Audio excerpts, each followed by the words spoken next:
Hai, Assalamualaikum semua.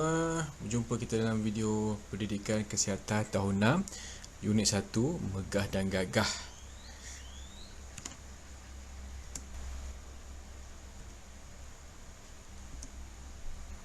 Terbaik. Terima kasih dan tahniah kerana hadir ke kelas pada pagi ini.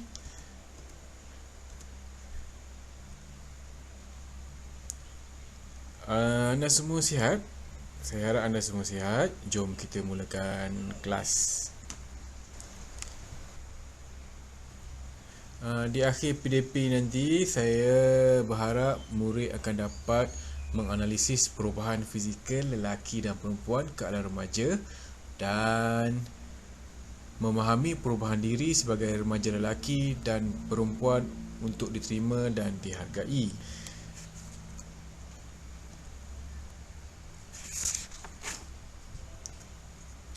Cuba kamu perhatikan gambar yang saya paparkan ni. Gambar ini menunjukkan gambar persembahan Gimnas Rada, pasukan sorak ataupun pasukan sorak lah, Gimnas Rada ataupun pasukan sorak. Okey. Seandainya kamu salah seorang murid yang terlibat dalam persembahan Gimnas Rada ini, bagaimanakah caranya kamu menjaga batas pergaulan? Yelah, kita kan tak biasa lelaki-lelaki, perempuan-perempuan ni bercampur-campur. Kalau kita terlibat, macam mana kita nak jaga batas pergaulan? Cuba kamu fikirkan apa yang kamu akan lakukan. Cuba fikirkan. Ya, bagus. Betul jawapan kamu tu. Kita seharusnya pandai jaga batas pergaulan kita antara lelaki dan perempuan. Terima kasih atas jawapan kamu. Betul lah tu. Kita kena jaga. Seterusnya kita akan ke bahagian ceritamu, ceritaku. Saya baca cerita, kamu dengar. Okey. Dalam sesi dinamika kumpulan satu murid satu sukan, Ustaz Zailani ataupun Ustaz Zack memberikan tugasan mengikut jantina. Setiap kumpulan perlu membuat pembentangan tentang rasional pengasingan blok penginapan yang jauh antara lelaki dengan perempuan. Kita ikuti perbualan mereka ketika mereka menyiapkan tugasan. Okey, ini gambar kumpulan perempuan. Okey.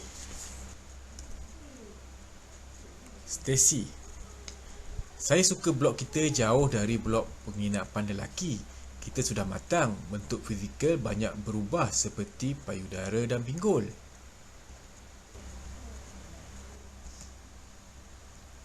Baizura pula berkata, apabila blok diasingkan jauh sebegini, kita akan rasa lebih selesa untuk menguruskan diri, terutama semasa mengalami haid.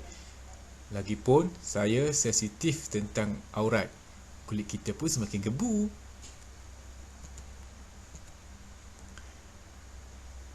Karen pula berkata, perubahan kita juga mempengaruhi tingkah laku seksual. Dahulu saya berkawan rapat dengan Kelvin, tapi sekarang perasaan saya terhadapnya dah berubah. Saya berasa malu. Perasaan saya pun kadang-kadang tidak tentu hala.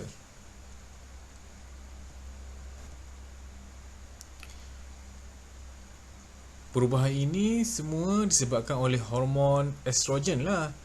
Cikgu Hamidah pernah mengatakan bahawa hormon inilah yang menjadi punca berlakunya perubahan fizikal kita. Kitaran aktiviti hormon ini juga mempengaruhi tindakan kita, kata Shanti.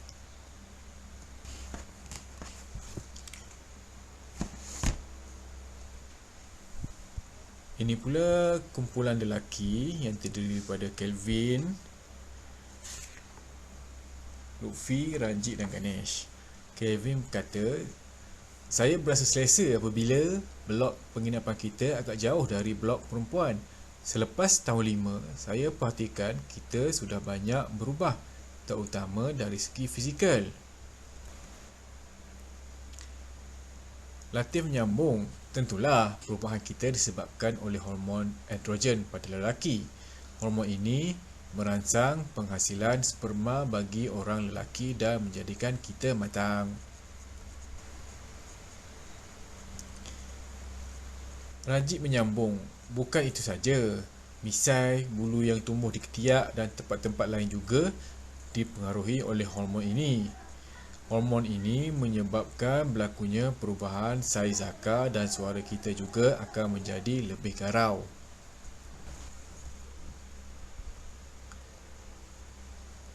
Kita akan mengalami perubahan fizikal ketika usia kita meningkat ke alam remaja.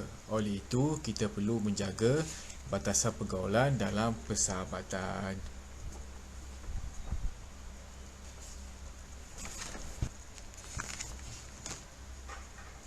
Jadi, kamu sudah faham perbualan tersebut? Dah bersedia untuk aktiviti kita yang seterusnya? Mari kita tengok aktiviti kamu yang seterusnya. Berdasarkan perbualan tadi, bina peta pemikiran tentang fizikal lelaki dan perempuan yang mewajarkan batasan pergaulan antara murid lelaki dan murid perempuan. Dah sedia nak bina peta minda? Jom kita buat sama-sama. Proses kematangan seksual manusia. Kamu dah sedia dengan buku dan alat tulis? Kamu boleh salin ni untuk memudahkan kamu buat latihan kejap lagi. Kalau dah sedia, jom kita mula. Okey. Sebagai seorang lelaki dan seorang perempuan, apakah yang kamu rasa? Perkara yang paling penting dalam mempengaruhi kematangan dan seksual kamu. Cuba kamu fikirkan dahulu. Ya, betul. Jawapannya adalah hormon. Ni hormon. Bagi lelaki, hormon yang terlibat adalah androgen. Bagi perempuan, hormon yang terlibat adalah estrogen. Jangan tertukar pula. Okey. Bagi lelaki lembut yang kamu perasan-perasan kat luar sana tu, apa yang terjadi pada dia adalah kerana dia lelaki tapi dia ada lebih hormon estrogen. Sebab tu dia nampak macam perempuan sikit. Hormon ni jangan main-main. Sebelum kamu melangkah ke alam remaja, kamu akan mengalami satu perubahan. Perubahan itu dinamakan perubahan premier. Perubahan ini berbeza antara remaja lelaki dan perempuan. Bagi remaja lelaki, selalunya mereka akan mengalami mimpi basah. Manakala bagi remaja perempuan, mereka akan mengalami haid ataupun datang bulan ataupun kamu faham je lah.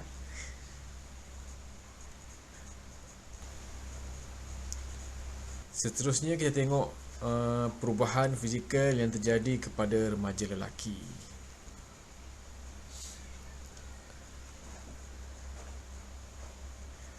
Yang pertama, mereka akan mula tumbuh misai.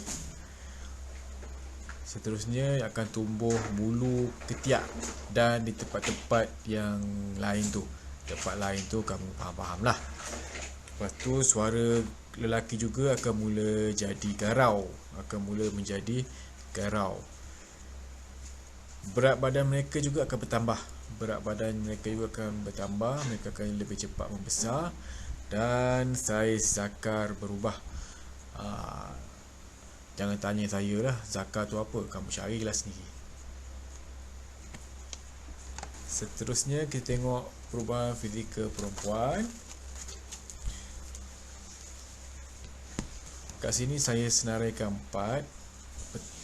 Jadikan peta minda kita ni. Pertama, saiz pinggul berubah. Pinggul, kat sini panggil apa? Pinggul ke punggung? Saiz punggung mereka akan berubah. Jangan malu, itu adalah normal.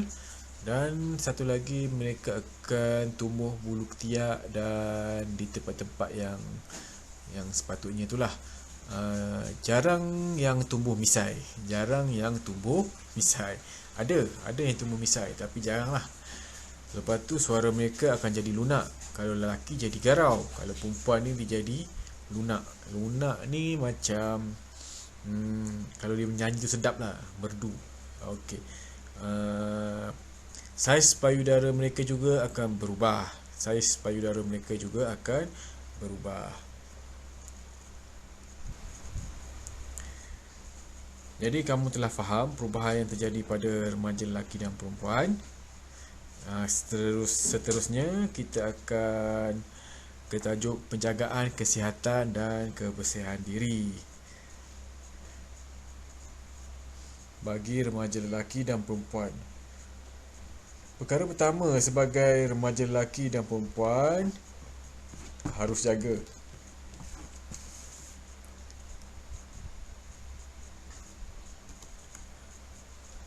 adalah perkara pertama, sentiasa menjaga kebersihan diri, pakaian dan tempat tinggal.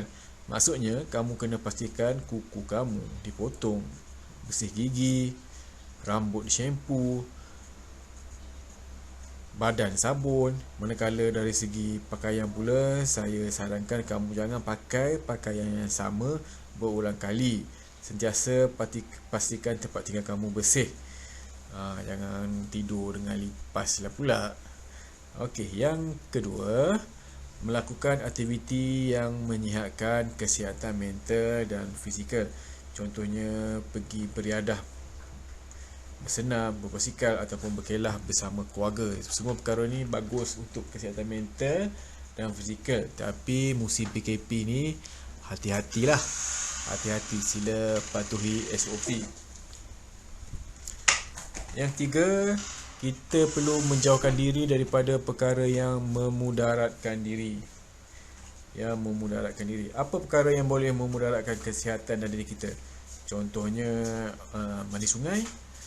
Mandi sungai tanpa pengawasan tu bahaya. Dalam tu kita tak nampak ada kaca ke, ada kayu ke, terjun-terjun. Buaya tunggu kepala, ngap, selesai. Sadaqallahul azim. Okey, yang keempat, sentiasa membersihkan diri supaya tubuh bersih dan tidak berbau. Seperti yang saya cakap tadi, pastikan awak semua sentiasa mandi, potong kuku dan sikat rambut supaya bersih dan tidak berbau. Cuba bayangkan kalau badan awak berbau, rasa-rasa ada kawan tak nak berkawan? Memang tak ada lah. Apa lagi nak kawan, nak berkawan, nak cari pakwa-makwa pun susah lah kalau badan bau. Okey. Nombor 5, membersihkan dan membalut tuala wanita yang telah digunakan dengan rapi sebelum dibuang. Okey, maksudnya ini adalah untuk orang perempuan. Siapa yang dah datang haid tu, sebelum kita buang kita punya tuala wanita ataupun pad tu, kita hendaklah bungkus dia elok-elok. Sebab haid ni ada istilah dia, kita panggil dia darah kotor. Darah kotor. Jadinya benda-benda makhluk-makhluk halus ni suka lah.